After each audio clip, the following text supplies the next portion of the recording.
Es curioso, cuando uno ve aquí el título del primer capítulo de Nahum, es un título tremendo. Fijaos, ¿alguien lo tiene ya ahí? A ver, ¿me lo lees? El título arriba. A ver si tienes la misma Biblia que yo, si no me fastidias la introducción. La ira vengadora de Dios. La ira vengadora de Dios. Y yo creo sinceramente que alguno pensará, bueno, eso de la ira vengadora de Dios, bueno, eso era antes, ¿no? Eso era antes. A otro quizás se le ocurra, ¿dónde me he metido hoy? Masocas espirituales. Al otro quizás se le ocurre y diga, no veas el pastor por dónde va a ir hoy. La ira vengadora de Dios. Pero, ¿sabéis? Hoy en día nadie predica sobre la ira de Dios. No. ¿Qué se predica hoy? El amor de Dios, la misericordia, la gracia. Total, que muchas veces da la impresión de que se está hablando a nenitos mimados de un maravilloso terapeuta celestial llamado Dios. Entonces, permitidme que me refiera a la primera palabra de este libro, que traducen aquí correctamente como profecía, pero literalmente lo que pone ahí es carga. Yo simplemente os voy a poner algunas cositas que son cargas, ¿no? Una pasada, ¿verdad? Lo que se puede llevar con una bicicleta, ¿no? O dicho, fijaos, es que hay cargas y cargas, ¿eh? Esta me encantó, digo, no veas el pobre animal, donde lo dejaron. Esto podía habernos pasado aquí en Bricomart, ¿no? Llevando cosas para la iglesia. Y esto ya... Eso es increíble, ¿no?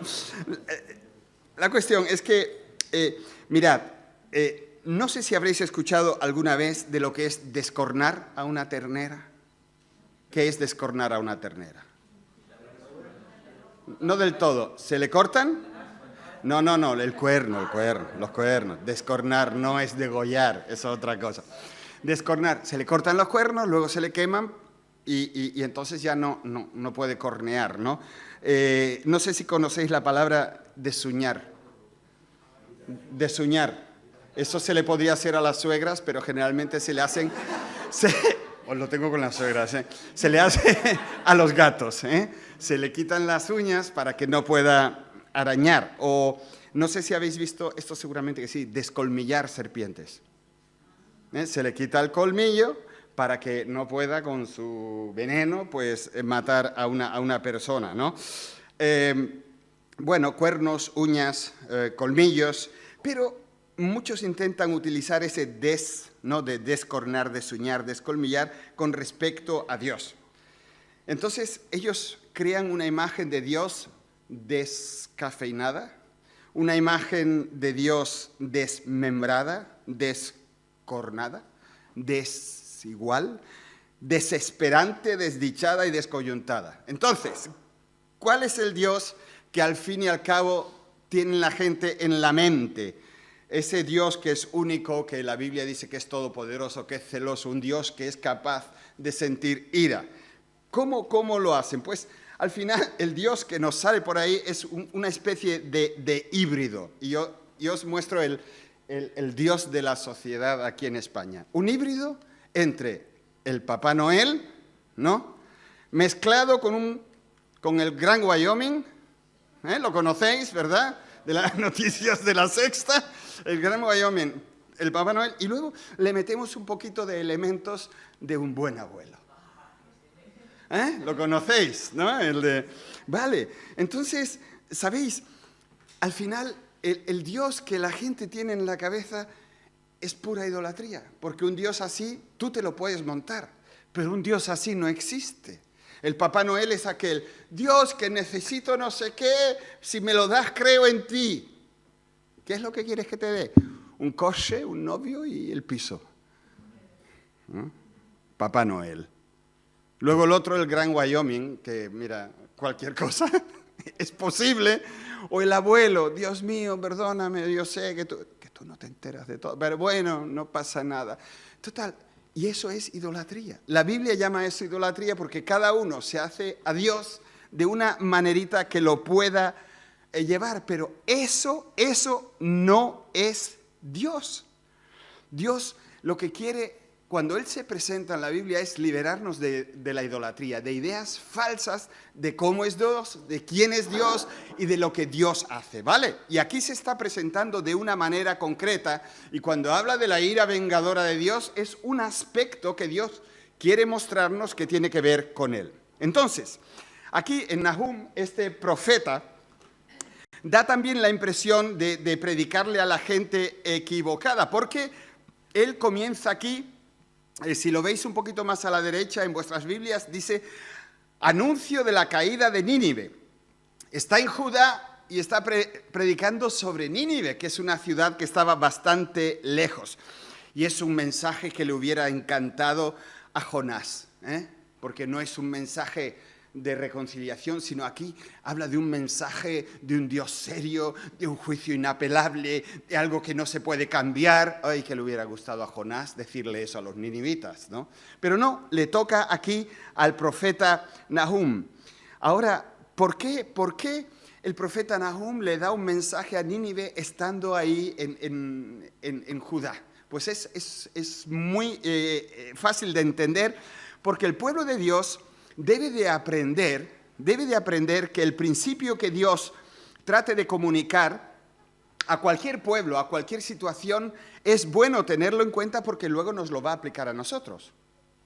Es decir, lo que Dios le pueda hacer a un pueblo, a una persona, a una forma de actuar, solo lo pone aquí para que nosotros nos demos cuenta de que en su momento Dios puede aplicar lo que le está diciendo a otros a nuestras propias vidas, a nuestra propia situación.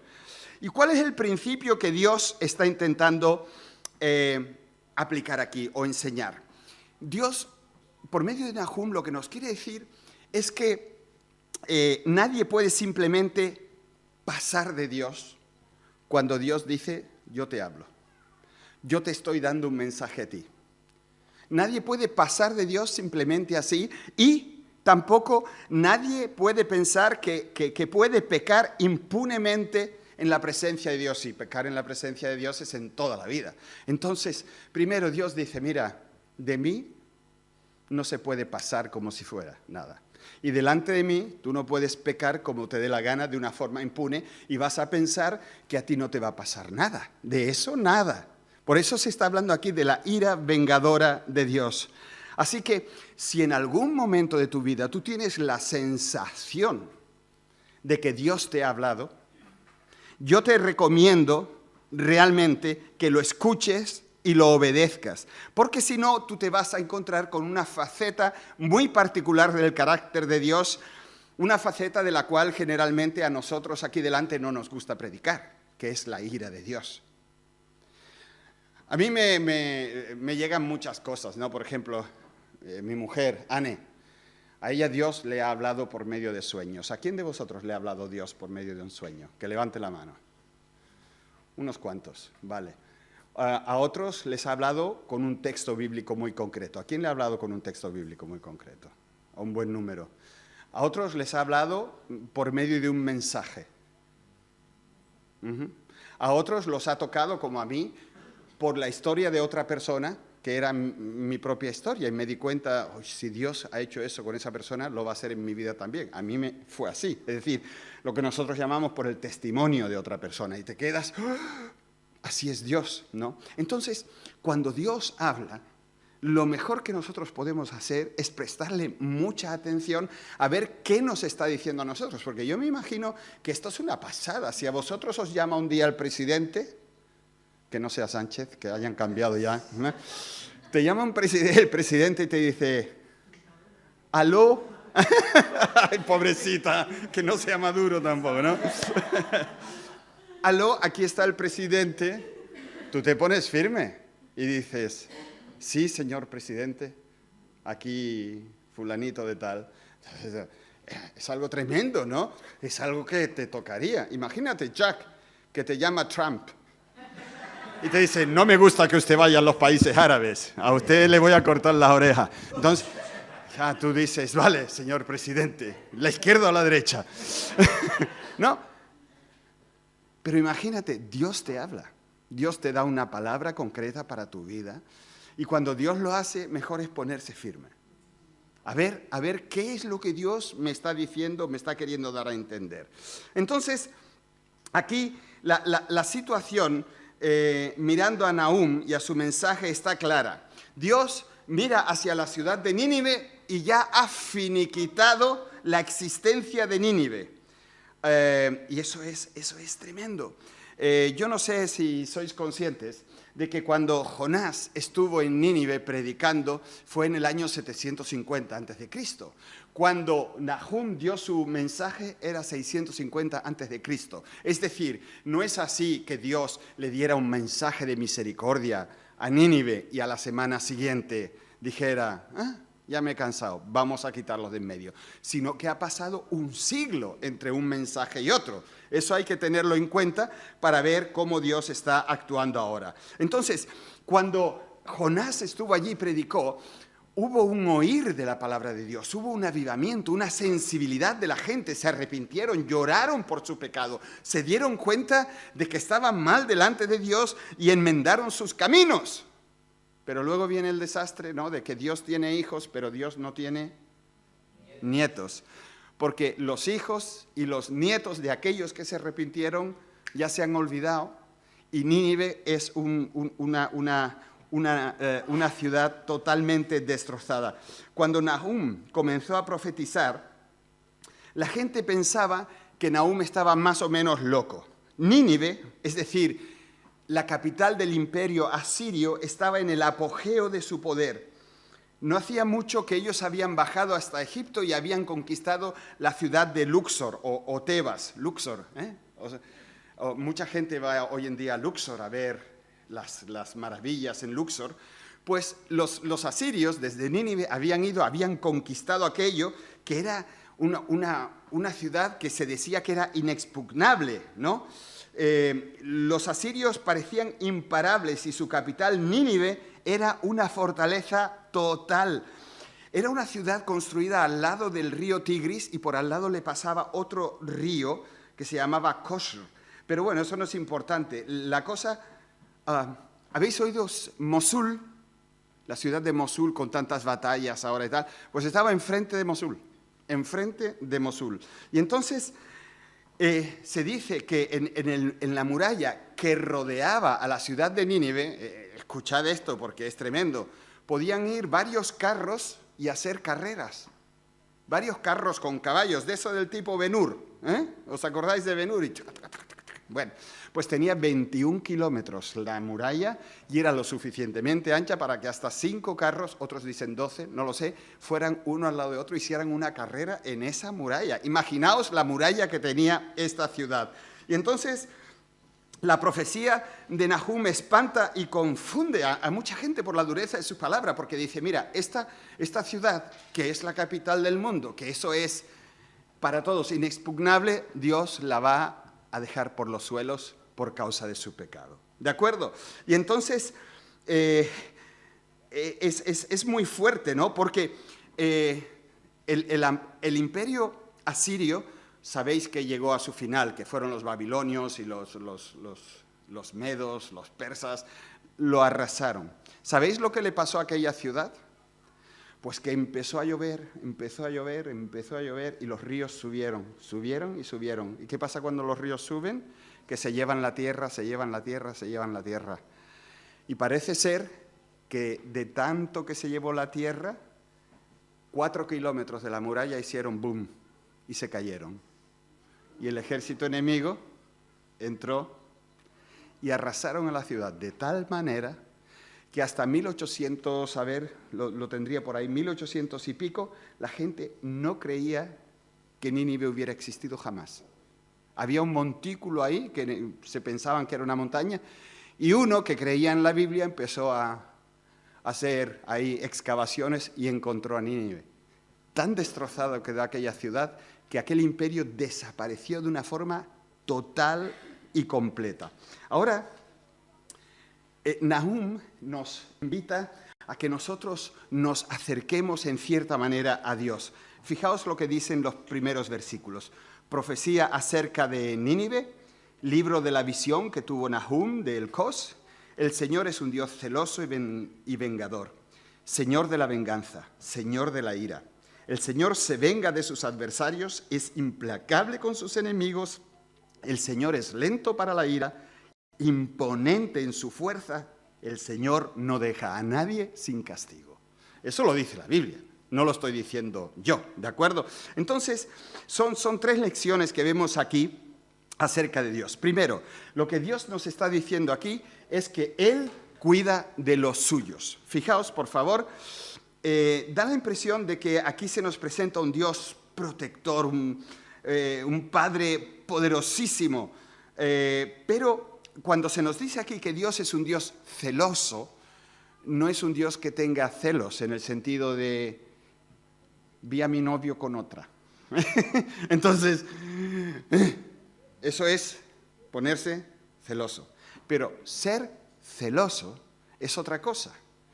Ser celoso quiere decir que uno está súper interesado por algo. Por ejemplo, yo siempre he sido muy celoso de que mis hijos estudien y saquen buenas notas. Mi mujer más todavía. Pobres hijos nuestros, con razón se han ido tan lejos. ¿No? Pero ser celoso a favor de una persona, ¿no? Ser celoso de cuidar a tus hijos, de educarlos, ser celosos en el trabajo, de hacer las cosas bien. Es decir, tener celos y ser celoso no es exactamente lo mismo.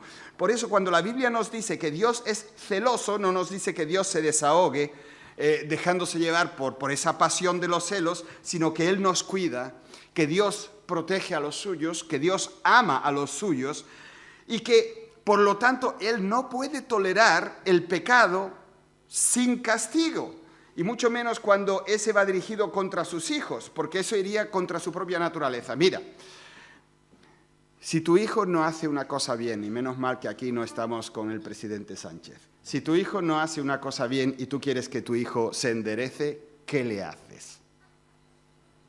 No seas tan de tu tierra. Claro que sí, le das una torta. Pero no es porque tú tengas celos, sino porque tú eres celoso, porque tú quieres lo mejor. Entonces, Dios cuida a los suyos y de vez en cuando nosotros pecamos, lo que sentimos es una colleja, pero bien dada. ¿Sabes lo que es una colleja, Maffer? Tú, allí detrás, Aroa, dale una colleja. Dale una collejita, así. Es esta aquí. No es que Dios nos desprecie, no es que nos quiera mal, sino como Él cuida a los suyos, cuando nosotros derivamos y vamos a una vida de pecado o pecamos y nos desviamos, pues de vez en cuando sentimos una colleja espiritual, vamos a decirlo así, ya no tenemos problemas con la ley. Una colleja espiritual. Lo segundo que nos dice el profeta es que Dios juzga a los que se le oponen a Él. Mucha gente no sabe qué hacer con eso de que Dios es vengador, ¿no? Dios es vengador y piensan en Thor con los Vengadores. No es eso. Piensan que hablar en esos términos está por lo menos en estos días fuera de lugar, que es una falta de gusto.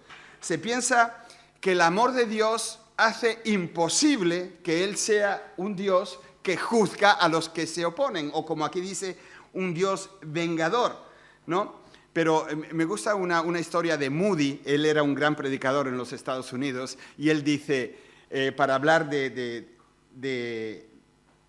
Dios, dice, ¿cómo sería si Dios fuese gobernador de este estado? Lo dice en los Estados Unidos, dice, y fuera tan misericordioso que soltase a todos los criminales y los devolviera a la sociedad. ¿Es eso misericordia o es una crueldad frente a la gente decente en el estado?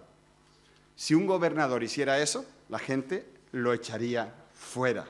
Así que Dios tampoco permite que los pecadores y rebeldes estorben. Y en un momento dado Dios juzga. A mí me parece estupendo, ¿no? Cuando la ley en España se aplica y de repente ves tú a cristiano que no se merece el nombre, en el juzgado 19 millones de euros tiene que pagar por una multa y tiene que pagar 300 y pico mil para que no lo metan en la cárcel y no sé qué cosas. Y yo digo, ¡ay, qué bonita es la ley!, ¿no? Cuando no la aplican digo, ¡qué lástima!, ¿no? Pero cuando yo peco y Dios pone su dedo o la collejita o me juzga por lo que hago. Dios es un Dios que no es un pasota. A Dios no le da igual lo que tú hagas y lo que no hagas. Dios se interesa por eso. La cuestión es que la misericordia y el juicio de Dios no son cosas contradictorias, sino complementarias. El amor de Dios por los suyos, por la verdad, por lo bueno, requiere que Él elimine todo lo que pone en peligro nuestras vidas y nuestra integridad. Así que, otra cosa que nos presenta aquí Nahum es que Dios no actúa con prisas, ¿vale? Es como la ley en España. Que tú dices, ¿cuándo van a acabar esto? Dios no tiene prisas, ¿vale? Nunca. Dice, el Señor es un Dios celoso y vengador, Señor de la venganza, Señor de la ira. Y luego dice, el Señor es lento para la ira, aunque imponente en su fuerza. A mí me encanta, ¿no? Porque a los hombres la ira a veces nos posee, ¿no? Pero aquí dice que Dios domina a la ira, que Dios es el Señor también sobre eso. Entonces, como dice aquel salmista, el que no hayamos sido destruidos es porque tú eres un Dios paciente, más o menos lo dice con otras palabras más bonitas, pero es así. Queridos, Dios es un Dios que nos cuida. Por eso sentimos a veces su mano pesada. Dios es un Dios que juzga a los que de una forma descarada y por narices se oponen a lo que Él quiere, y Dios no actúa con prisas. En su momento viene su actuación y su juicio. Entonces, yo quisiera que seamos conscientes que es seguro que Dios va a juzgar. Yo me acuerdo de 2 momentos en mi vida que estaba viendo la tele y que yo no me creía lo que estaba viendo. Lo primero me pasó en Estados Unidos. Yo estaba acostado en mi litera viendo la tele y de repente empiezan a salir imágenes y estaban dando las noticias sobre Berlín y la gente encima del muro. Y yo decía, no, esto es un fake. Berlín, la gente en el muro de Berlín, encima, la gente caminando acá, caminando para allá, de fiesta. Y yo decía, esto no es posible. Porque yo un par de años antes había estado en el muro de Berlín. Y cuando pasé con el coche por allí, yo veía la ametralladora que me seguía todo el tiempo automáticamente. Y cómo me trataron esos soldados de la Alemania comunista, que daba coraje y asco, ¿no? No sé si os lo he contado, pero compré un par de libros teológicos en la Alemania comunista y me los traje para acá. Y cuando el policía allí vio el libro, era un comentario a los tesalonicenses, escrito, carta a los tesalonicenses, Pablo.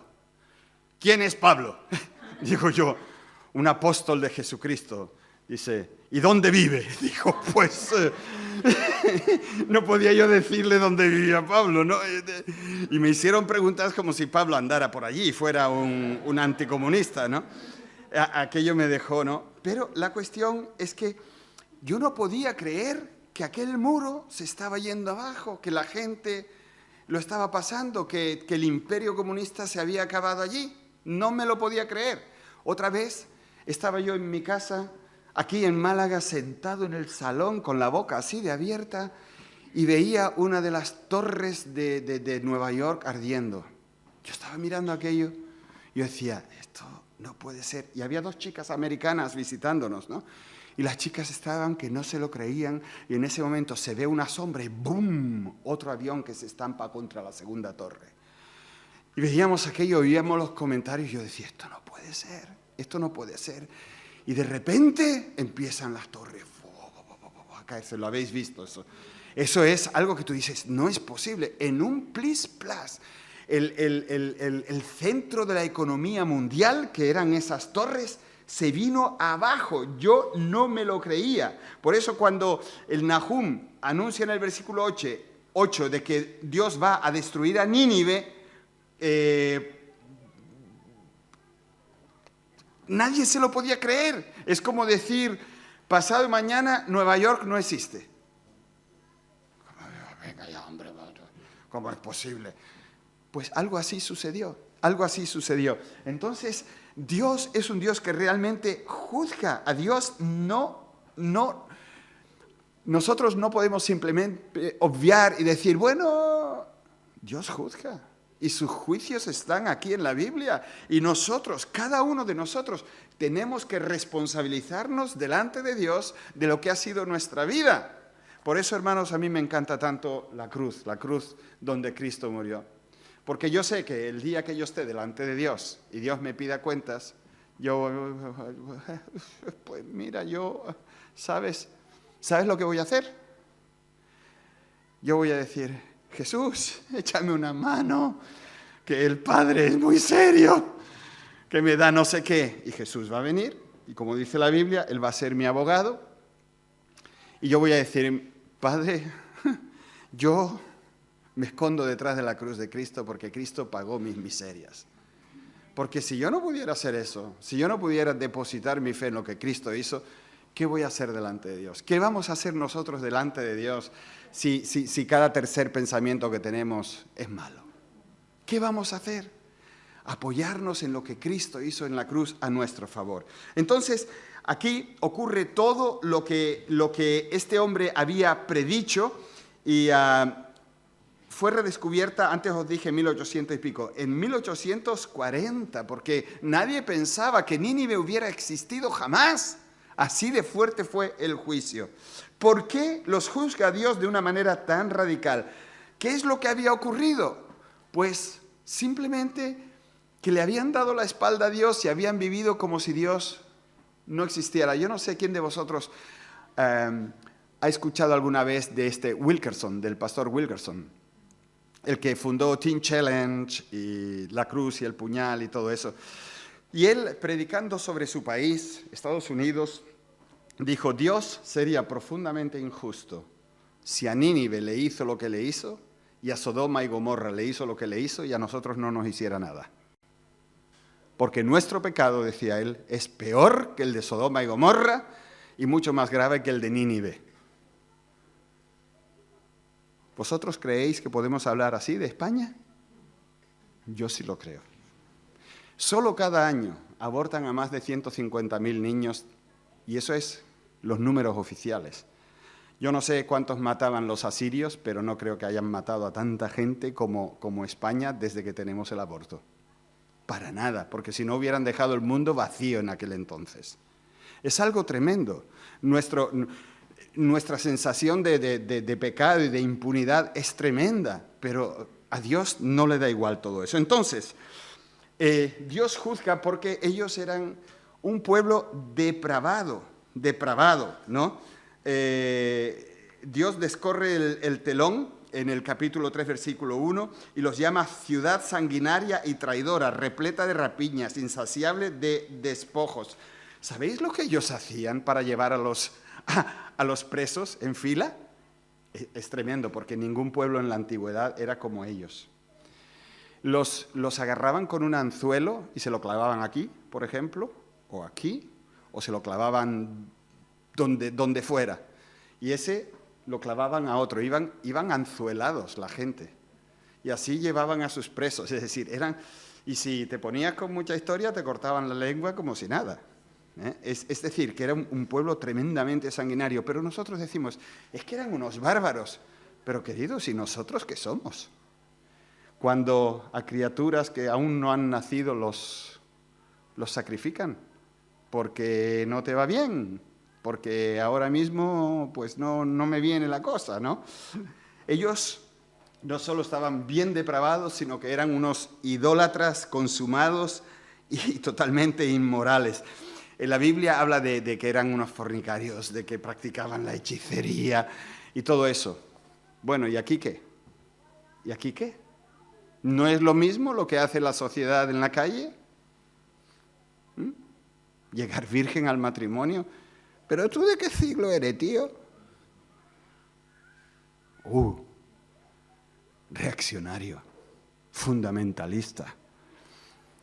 No sé si os lo he contado, pero cuando una de mis hijas, la Priscila, estaba en el instituto, y ella dijo que, según su propio criterio, ella quería llegar virgen al matrimonio,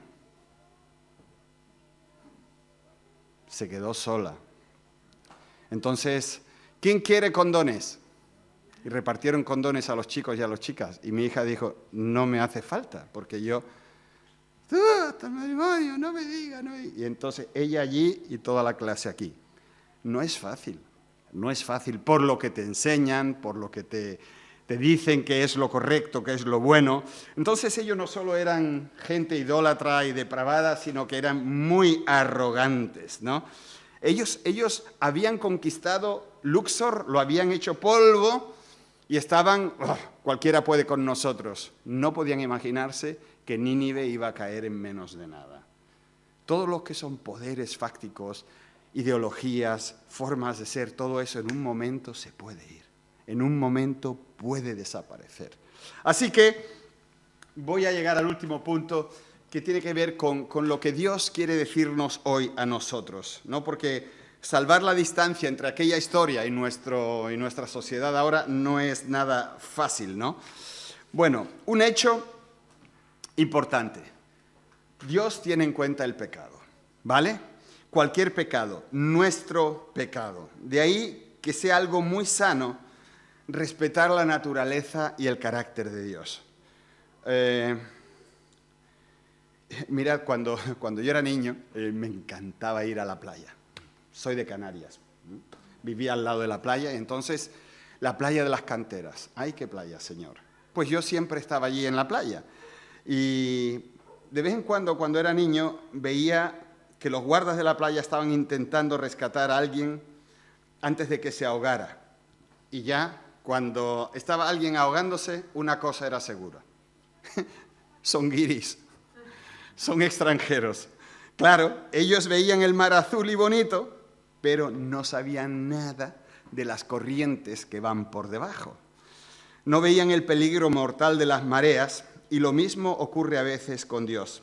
Él no solamente es un Dios de amor, no solamente nos cuida, nos sostiene, nos provee y es nuestro amigo. Todo eso es verdad, pero no debemos de olvidar que también es santo, que es poderoso y que es un Dios celoso. De ahí que nuestro pecado y nuestra forma de vivir, de obedecer, de seguirlo cuente y mucho, ¿sabes? Dios no es un Dios que el abuelito ese que disculpa tus debilidades y las entiende y las pasa por alto. No. Dios es un Dios que pesa lo que tú haces y lo que no haces, y eso cuenta para la eternidad.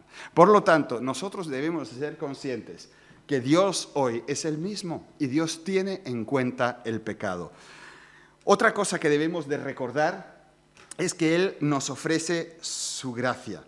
Mirad, la gracia de Dios es algo que tiene que ser abrazado por cada generación, en cada momento. ¿Sabes lo que dijimos antes? El arrepentimiento tan genuino que hubo allí con el profeta Jonás no se perpetuó. Ya sus hijos y sus nietos no sabían nada de eso. En la Biblia, yo una vez hice un estudio de las generaciones. La primera generación, guay con Dios. La segunda, más o menos. Y la tercera ya hacían lo que les daba la gana. Y más o menos eso es siempre. Es decir, la gracia de Dios es algo importante en cada generación. No sirve de nada tu tradición, no sirve quién fue tu padre, ni tu madre, ni tu abuelo, ni nada. Es tú delante de Dios.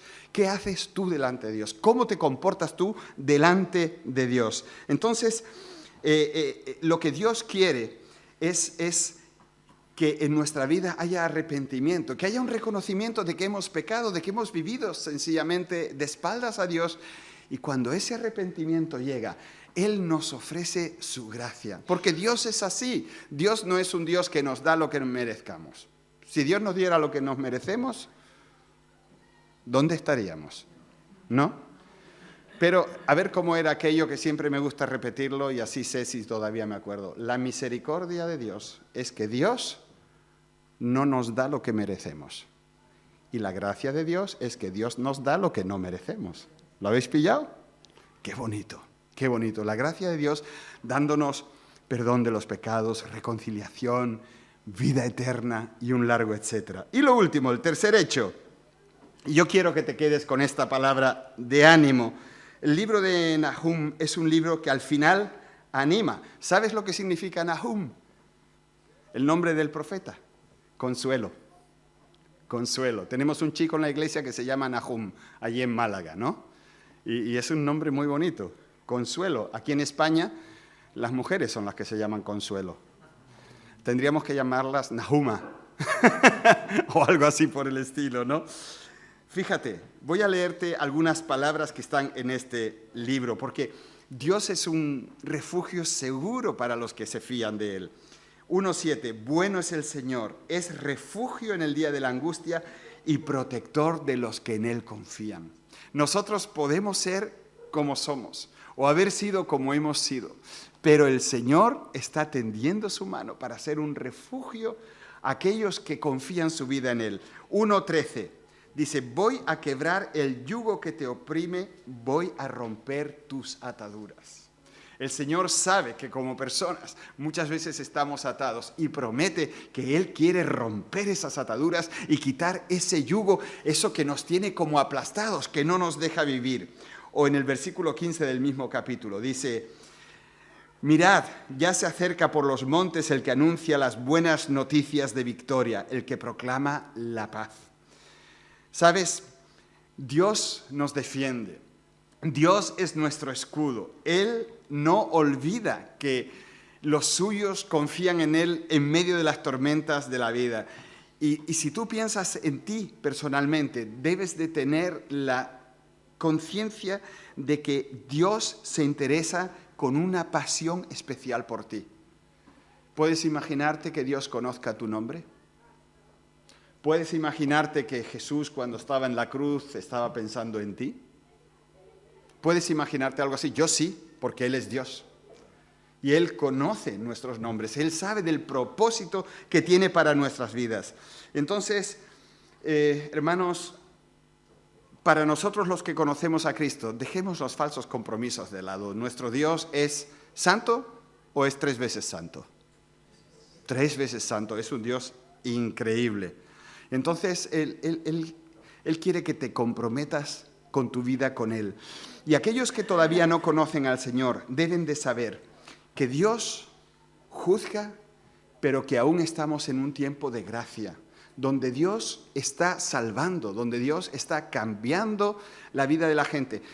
Este viernes, una chica que comenzó nueva a venir a la iglesia en Málaga, ella abrió su vida a Cristo y el Señor ha comenzado a hacer algo nuevo en ella. Hace un par de domingos, una mujer relativamente joven, Marta, abrió su corazón al Señor, allí en Málaga también, porque ella necesitaba a Dios y se daba cuenta. En el grupo de jóvenes de Málaga cada vez hay más personas que vienen de la calle y vienen deseando conocer a un Dios de verdad. Y esa es la oferta que nosotros tenemos hoy. Tú puedes conocer al Dios de verdad. Tú puedes conocer al Dios que te perdona los pecados y que te da una vida nueva y una nueva oportunidad. No dejes pasar la oportunidad. No dejes que Dios se vaya y se quede ahí y tú con tu pecado. Acude al único que te puede perdonar, que es Jesús. Pídele a Jesucristo el perdón de tus pecados. Pídele que te dé esa vida nueva y que te muestre ese propósito que Él tiene contigo. Porque quizás es hoy el día de salvación para ti. Quizás es el día que Dios en su sabiduría escogió para decirte lo que Él quiere decirte. Te amo, te quiero. Me encantó el otro día cuando estaban aquí estas personas de Paraguay, ¿no? Que la única palabra guaraní que yo sé se las dije y le brilló los corazones, los ojos, le brillaron los ojos, ¿no? Y ¿sabéis lo que le dije? Te quiero, pero en guaraní. Jesús te dice, te quiero. Y los ojitos hicieron boing, ¿sabes? Jesús te quiere, Jesús te ama, Jesús te conoce. Amén, amén.